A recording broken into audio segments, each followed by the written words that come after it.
St Pancras Station, London. I'm really excited to take a train into London today and arrive especially at St Pancras Station. St Pancras Station lies on the northern edge of the City of London and is one of the main London terminuses serving several mainline railways. I'm here for a visit and explore, for a general poke about the public and some of the private spaces in this wonderful station area. I'm on one of the HS1 high-speed trains from Kent, approaching London from the east. Hi, I'm Warren Brand and welcome to another Linleys video. These Javelin Class 395 trains can operate at up to 140 miles an hour and were made by Hitachi in Japan and have been running on these lines since 2007. I've arrived. Let's take a look around then, shall we? The whole site is quite complex, so let's check it out bit by bit. St Pancras has a very grand station, a hotel, oh yes, and a shopping centre, and places to go for coffee, beer, or just a walkabout. I arrived on platform 12, which is one of the set of platforms exclusively used by the HS1 services. This is at the upper east side of the station complex. I'm going to dive down to the pedestrian concourse level and go outside using the main entrance on the eastern side with Pancras Road running past.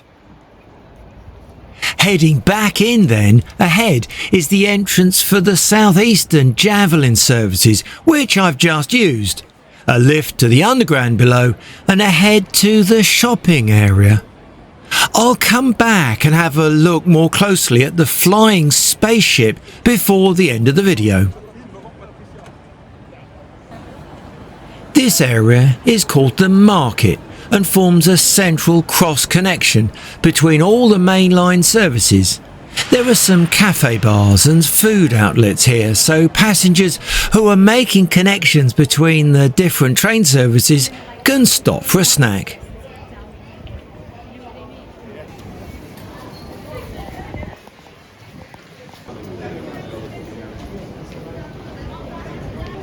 On the right is the access to the Thames Link lines, which have platforms at a lower level. This area is the modern part of the station complex. Thames Link trains head north up to Bedford, Cambridge and Peterborough and south to Brighton and Gatwick Airport.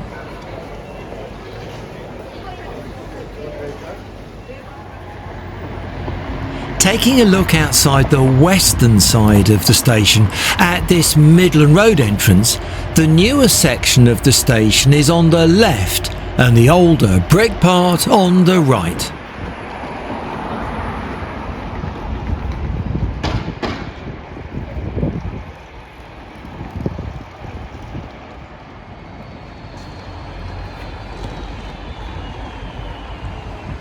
Back inside, turning right heading south, ahead is the arcade, a long shopping mall with some fancy shops down both sides.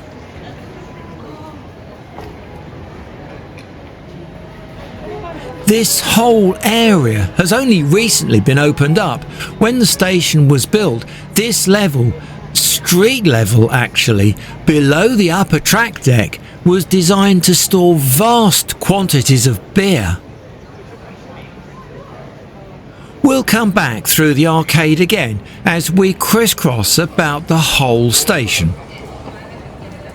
Up to the track level again, this time on the western side, the gradual change in atmosphere from the shopping mall up to the massive train shed above is both subtle and striking at the same time. The northwestern corner of the station here is where the East Midlands trains work from. Platforms 1 to 4 have their own gate line, just like the HS1 area on the northeastern corner. From here we can travel to places north, such as Leicester, Derby, Sheffield and Nottingham on the Midland mainline routes. A mix of train stock operate these lines, including the fast intercity EMR route using these Class 222 units, with number 104 just arriving from Sheffield. The EMR Connect services with Class 360 sets are the area's first all-electric trains, introduced in 2021. This service links London with Corby. From the northern end of these platforms, the Javelin services can be seen over the far side, beyond the Eurostar tracks. More about these services coming up. Let's escape from the EMR area and admire the beautiful Barlow train shed. Behind the tall glass wall are the Eurostar services, and they take up the full length of platforms through to the very front of the station. There are 3 main levels to the station, and the mainline services use these groups of platforms on the raised upper level. The northern end is covered by the new extension roof, all the way through to the very southern end of the train shed, just like the old trains used to do. The layout of the original station, the track alignment, the massive glazed roof structure was to the design of the Midlands Railway consulting engineer William Henry Barlow.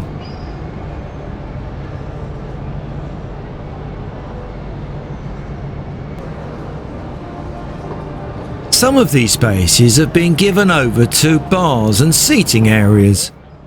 The bar ahead is reputed to be the longest champagne bar in London.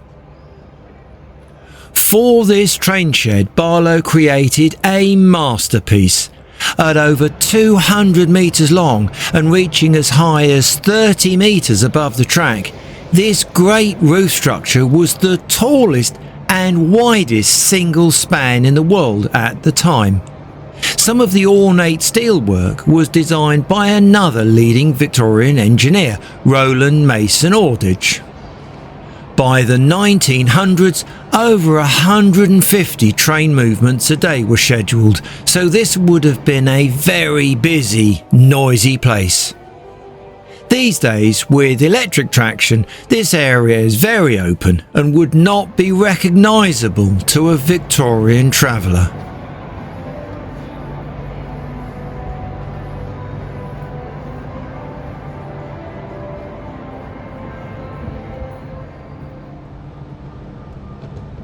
The bronze statue of John Betjeman is here to recognise the critical involvement he had in saving the station and hotel in the mid-1960s. He was a founding member of the Victorian Society and led the campaign to save the site from the threat of demolition by British Rail. Under the fully restored clock, high up for all to see in the station, is this modern sculpture of a romantic couple. Known as the Lovers statue, it would have been at the meeting place under the clock for lovers meeting each other after one returns by train. The frieze below depicts various and some cleverly curious or comical aspects of transport around London. This area is called the Grand Terrace and is the southern concourse at the end of the Eurostar platforms. I'll come back here to look at the Eurostar trains a bit later. Connection to the London Underground network from the Grand Terrace under the big clock is easy. Turning right just near the Betjeman bar here and popping down these steps, we can get to the lower concourse for the London Underground. From here, the Metropolitan Railway line, the Hammersmith and City, the Circle, the Northern, the Piccadilly and Victoria lines all have platforms at different depths below ground here.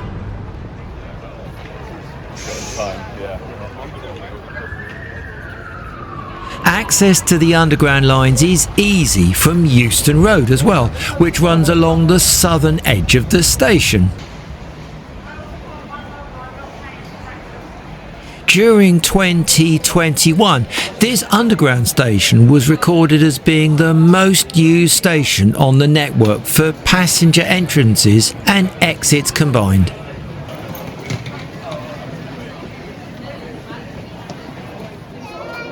Moving on, I'm approaching the central arcade again, this time from the western side of the station, from Midland Road, using the smaller entrance a little along the road from the main Euston Road at the front.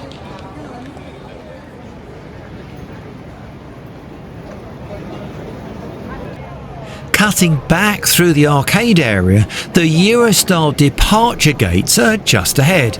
The main Eurostar entrance is on the eastern side, so let's pop out there and take a look.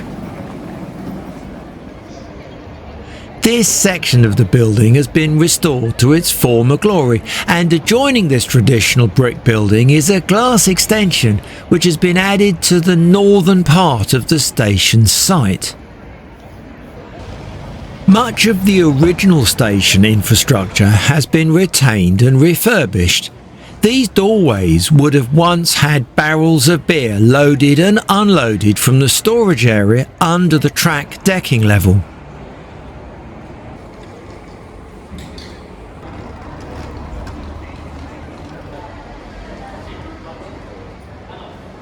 Now though, ahead is the Eurostar Terminal building.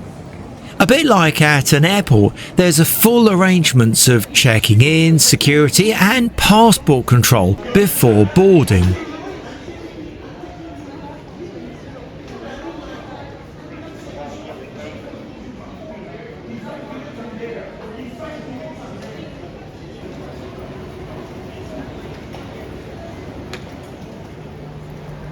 Back through the arcade area, this time there's a pianist using one of the public use pianos.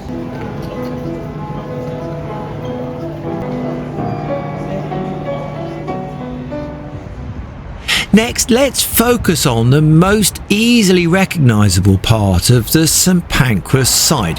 The red brick building here dates back to the late 1860s.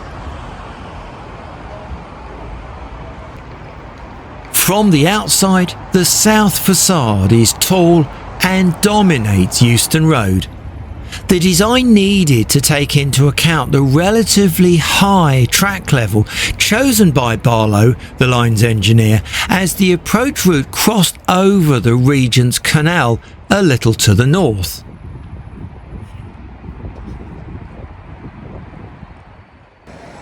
Approaching in the sunshine via the southwestern corner along Euston Road, by Midland Road, is the fabulous Renaissance Hotel. Entering here from the front, the atmosphere is of grand, lushly furnished spaces. Lots of deep reds, dark oranges and full yellows dominate the spaces. This area is an open place for people staying at the hotel and others like me straying from the station area. Let's take a cheeky wander around some of the hotel's spaces. Designed by George Gilbert Scott, the Gothic Revival style sets it apart right away from the more functional designs of Euston and King's Cross stations nearby. The Midland Railway, the proprietor at the time, wanted their hotel to be very prestigious to rival their competing railways nearby. This grand staircase was very much part of Scott's lavish design. The double-sided staircase with sweeping lines, well lit and spacious, is a treat to visit in itself.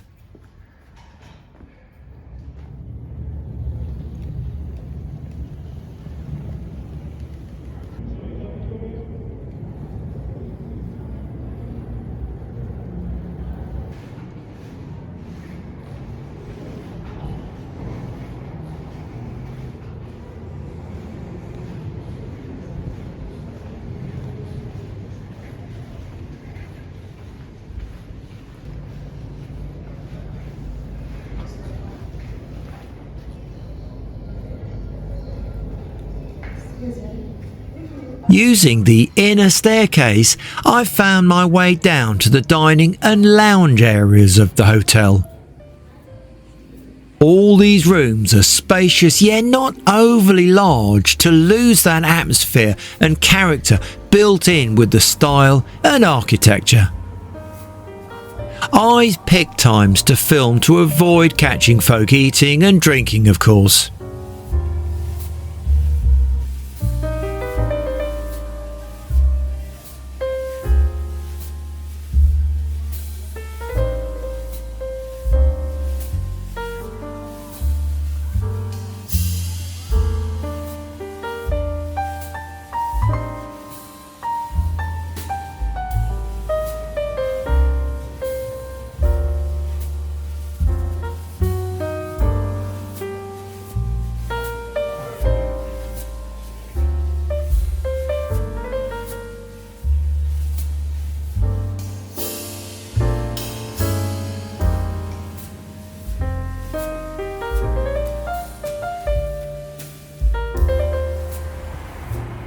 The hotel has had a mixed life since the late 1800s. There was even the threat of it being demolished, but fortunately this didn't happen and is now a Grade 1 listed building.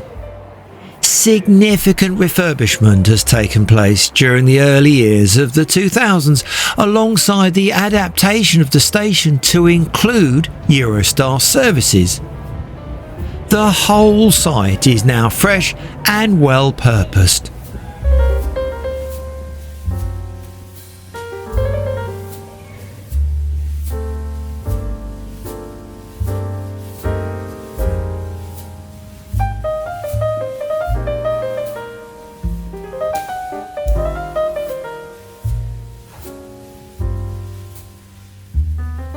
Back along to the grand staircase for another look. I've had the chance to look in the Royal Suite today as well. This is a well-furnished conference suite, well away from the hustle and bustle of London life. I can imagine meetings and presentations happening here, lots of important decisions and corresponding heating debate.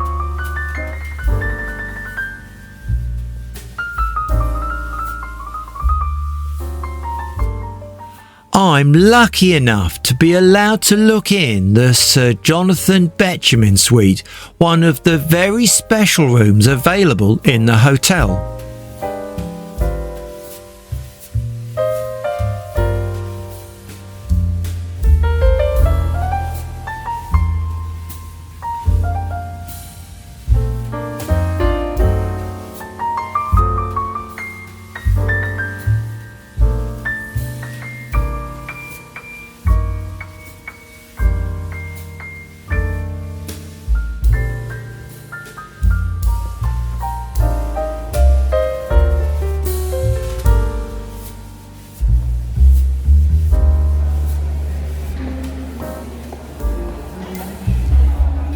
Back downstairs, at least to the track deck level across the entry foyer, the old booking hall is found on the other side. This is now a bar, and I can imagine a very popular venue for a few drinks, even if visitors are not passengers and waiting for connecting trains.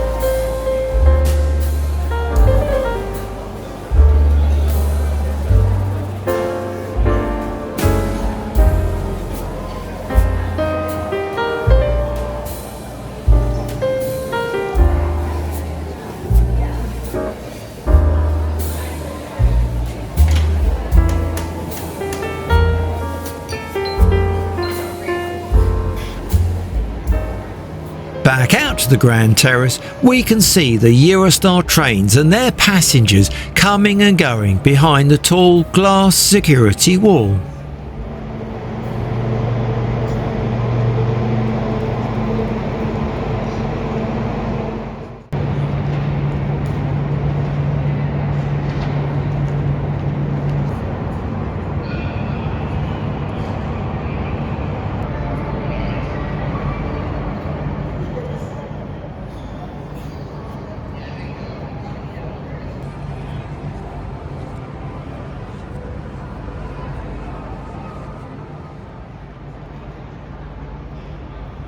The Betcham and Arms pub is on the southeastern corner, similarly stylish but lacking a pump serving real ale for me today.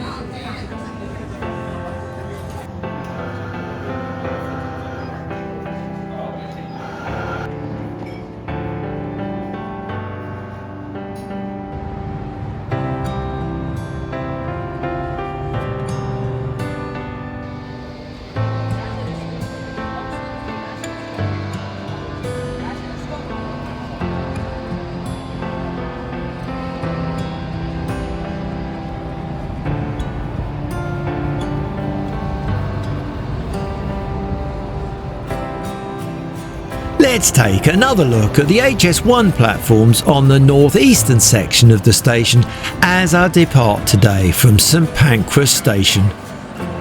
What is this flying spaceship design?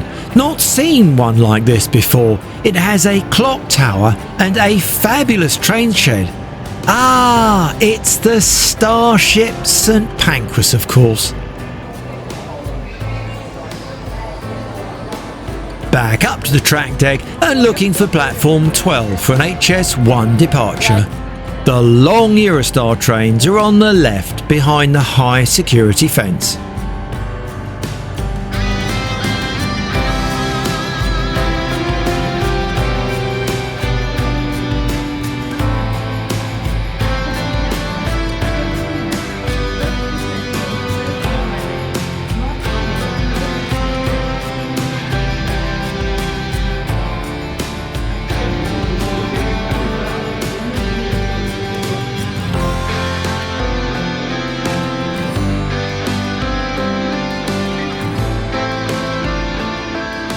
Back aboard this Javelin Class 395, it's time to leave St Pancras Station for this visit. I hope you've enjoyed the tour around the complex site with me today. Please click the like button and add a comment too. Why not? And if you haven't yet subscribed, how about doing that as well? Thanks for watching and bye for now.